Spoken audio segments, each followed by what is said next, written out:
30 years after the release of the original Super Mario game, Nintendo needed to switch things up following the disastrous launch of the Wii U. A new console would soon allow them to do that, but first, it was time for both the game developers and gamers themselves to get creative. Come on!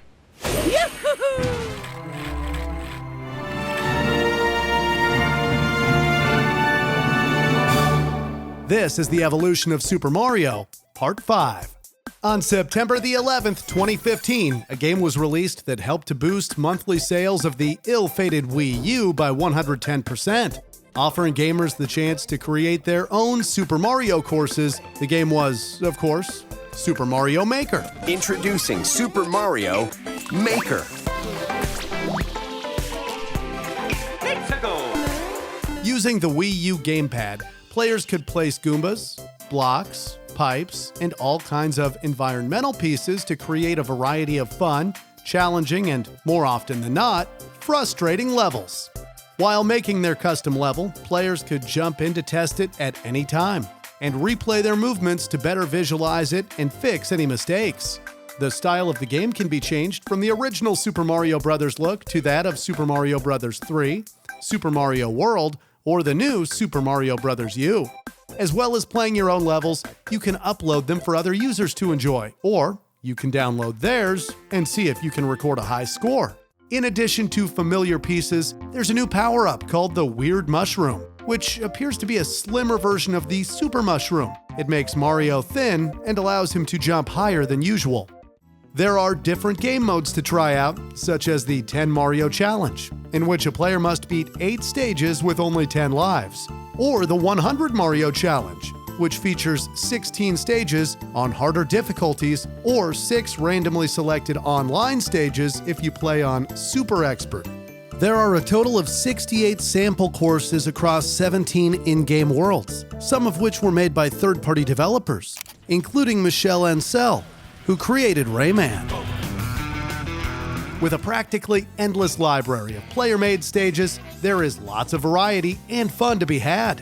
Super Mario Maker was a solid entry to the series and scored an average review of 88, according to Metacritic.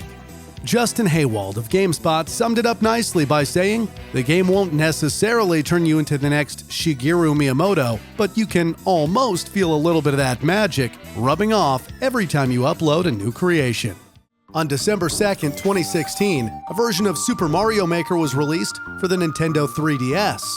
Gameplay was very similar to that of the Wii U, although certain items were replaced or unavailable, and more pre-designed courses were added to the game. The fact that any user-made courses could only be shared locally and not online was a bit of a bummer, and may have contributed to the game's lower score of 73 on the handheld console. The 3DS version also suffered from a data reset glitch, which didn't happen on the Wii U. Fun fact, a month and a half after the original game's release, Nintendo UK made an infographic with worldwide user statistics taken from the game. It concluded that over 260 million blocks had been laid, which would be enough to build 11 Great Pyramids of Giza, and around 14 million superstars had been used, which, if collected by Mario in sequence, would be enough star power to keep him invincible for about 5 years. Roughly 2 weeks later, on the 15th of December 2016, another handheld Super Mario game was launched. Only this time, it was for people who owned an iPhone or an iPad. Super Mario Run is an endless runner, akin to Temple Run or the dinosaur game on Google, only it takes place in the Super Mario universe, where Mario constantly runs to the right of the screen, and the player taps the screen to jump over obstacles, wall jump, and bounce off Goombas. The aim is to collect coins, and ultimately to try to rescue Princess Peach because, yep, you guessed it, Bowser's kidnapped her again. The game would eventually be made available to Android users in March 2017. On both platforms, Super Mario Run consisted of 4 game modes, namely World Tour, Toad Rally, Kingdom Builder, and Remix 10. Super Mario Run marked the first time that Nintendo had used one of their established intellectual properties for a mobile game, and it was such an important event that Shigeru Miyamoto came out of his announced retirement to be involved in the project. Miyamoto hadn't been majorly linked to a Super Mario title since Super Mario Galaxy in 2007. The game received mostly positive reviews and a 76 on Metacritic. IGN praised its addictive qualities and high replayability, but lamented the lack of originality. Meanwhile, the BBC reported that an average 2.5 rating on the App Store was mainly due to the need for a constant internet connection and a fixed price of $10 to play. At the time of writing, Super Mario Run is currently free to download, but beware of those annoying in-app purchases. While both Super Mario Maker and Super Mario Run can be considered side games in the franchise, a return to the main series came in October 2017 when Super Mario Odyssey was released for the Nintendo Switch. Development for Odyssey began right after Super Mario 3D World in late 2013. Nintendo's game designers wanted to return to more sandbox-styled gameplay, as seen in Super Mario 64 and Super Mario Sunshine. They also needed a new gimmick, and after testing out several, they settled on the capture mechanic. Taking place in an open-world setting, Mario travels to many kingdoms while retaining most of his moves seen in the previous 3D titles. The ability to throw his hat and use it as a platform, or take control of enemies is new though, and plays a very important role in the game. Explore incredible places far from the Mushroom Kingdom as you join Mario and his new ally Cappy on a massive adventure. Use his amazing new abilities to collect Power Moons so you can power up the Odyssey airship and save Princess Peach from Bowser's wedding plans. Cappy can also be controlled by a second player in co-op mode, similar to the co-op from Super Mario Galaxy and Super Mario Galaxy 2. The kingdoms for the game were based on real-world locations, such as the Sand Kingdom, which represents Mexico, and the Luncheon Kingdom, inspired by Italy.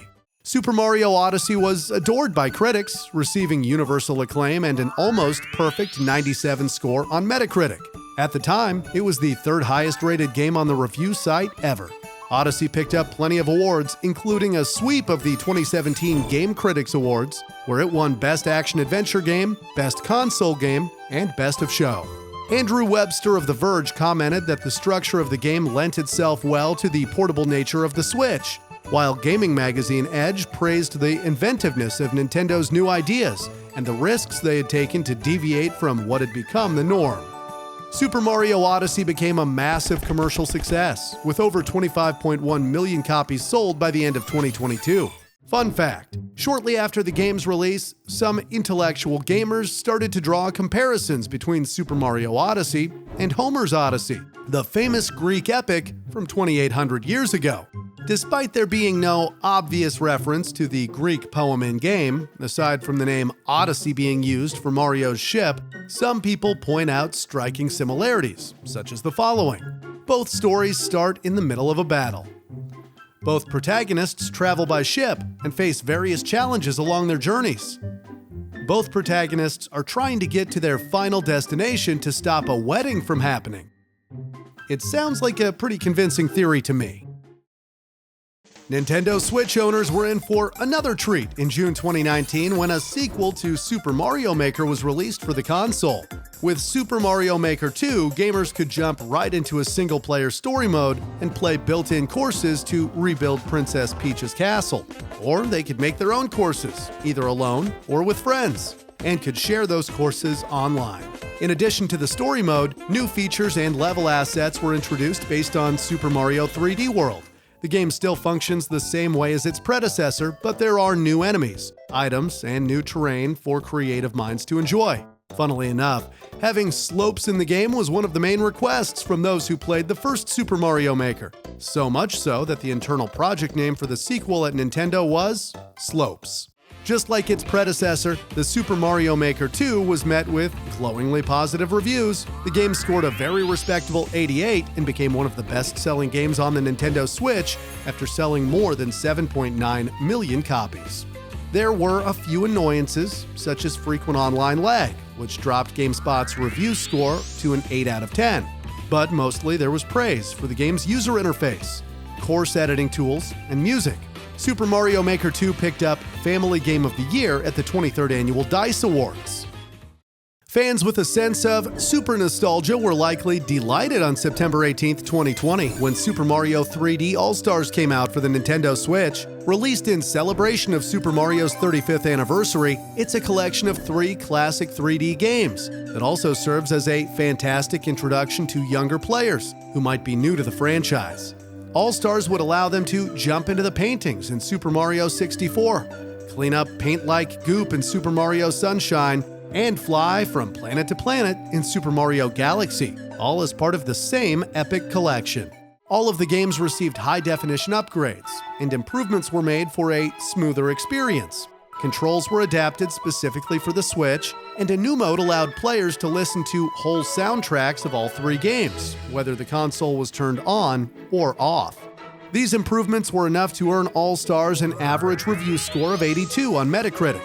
GameSpot gave an 8 out of 10 and declared, despite their age, the games are still rife with inventive ideas and surprises, which more than makes up for the collection's presentational shortcomings. Fun fact, after hearing that a number of Mario titles, including 3D All-Stars, were to be removed from Nintendo's online eShop by March 31, 2021, gamers started talking about a conspiracy and took to the internet to make memes about Mario dying on that date. Mario Dies on March 31st ended up trending for quite some time. Switch owners who missed out on the 2013 Wii U game Super Mario 3D World would get another chance to play it after a version was made for the Switch and released in February 2021. It was coupled with a new game mode called Bowser's Fury. While 3D World plays much like its Wii U counterpart, there were some noticeable changes, such as characters moving faster, the ability to dive and roll in midair, and graphical improvements. Bowser's Fury plays as an open-world platform game in which the player, as Mario, completes challenges to collect cat shines in order to free Bowser and Lake Lapcat from the control of the Black Sludge. Its core gameplay is very similar to Super Mario 3D World, but it also adopts elements that were introduced in Super Mario Odyssey. Critics were far from furious with the game. In fact, they were impressed by both the re-release and Bowser's Fury Edition. Super Mario World and Bowser's Fury averaged 89 out of 100 on Metacritic, and at the end of 2022, over 10.8 million copies had already been sold. And that's it. For now, we're all caught up with the games in the Super Mario series. But the fun doesn't stop here. You might have heard about a certain movie coming out in 2023.